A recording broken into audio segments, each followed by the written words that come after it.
Alkali metals. Group 1A elements of the periodic table are called as alkali metals.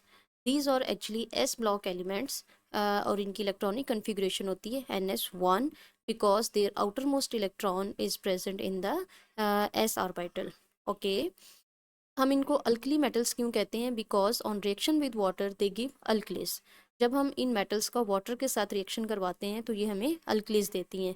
Metal plus water gives MOH, metal hydroxide plus flammable hydrogen gas. Okay.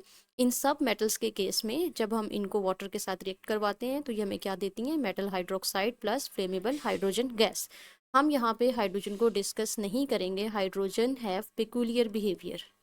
ठीक है, hydrogen का यहाँ पे different behaviour होता है, हम इसको यहाँ पे डिस्कस नहीं करेंगे। हम इन मेटल्स को डिस्कस करेंगे लिथियम टू फ्रेंजियम। ओके। जब हम लिथियम टू फ्रेंजियम रिएक्शन करवाते हैं वाटर के साथ तो ये हमें क्या देती हैं? Metal hydroxide plus hydrogen gas. Okay. और अल्कलीज क्या होती हैं? अल्कलीज और actually the water soluble basis. ये बेसिस ही होती हैं, बट कौन सी बेसिस? जो वाटर सोल्यूबल बेसिस होती हैं हम उनको अल्कलीज कहते हैं। ओके। और इन मेटल्स की reactivity down the group increase करती है because size increases and shielding effect also increases. Okay. तो जितना बड़ा साइज होगा मेटल का उतनी ही ज़्यादा उसकी रिएक्टिविटी होगी और उतना ही वो विग्रस रिएक्शन देगी। लिथियम का वाटर के साथ बड़ा जेंटल रिएक्शन होता है, हम इसको इजीली लैब में परफॉर्म कर सकते हैं।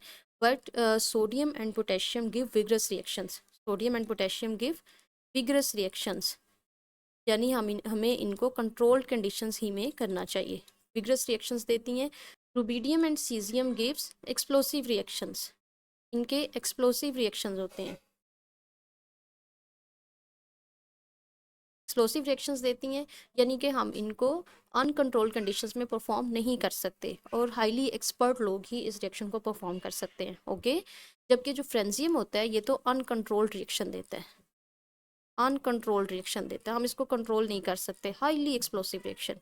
ओके। तो लिथियम टू फ्रेंजियम जब हम मूव करते हैं तो रिएक्टिविटी ऑफ मेटल इंक्रीज करती है। और ये जो मेटल हाइड्रोक्साइड है, यानी इनके जो हाइड्रोक्साइड्स होते हैं ये बेसिक इन नेचर होते हैं। ठीक है, बेसिक इन नेचर होते हैं बिकॉज जब हम इसको वाटर में डिसोसिएट करते हैं तो ये हमें क्या देते हैं?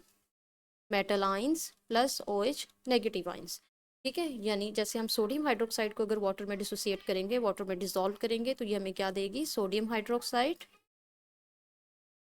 ये हमें क्या देगी? सोडियम आइंस प्लस हाइड्रोक्सल आइन। और इन हाइड्रोक्सल आइंस की प्रेजेंस की वजह से ये क्या होते हैं? बेसिक सॉल्यूशन होते हैं। ठीक है, तो ये भी MCQs में आपसे पूछा जा सकता है कि इनके सॉल्यूशंस जो है वो एसिडिक होते हैं या बेसिक इन नेचर होते हैं। तो इनके सॉल्यूशंस जो हैं वो बेसिक इन नेचर होते हैं बिकॉज दे गिव हाइड्रोक्सल आइन इन वाटर। Okay, clear?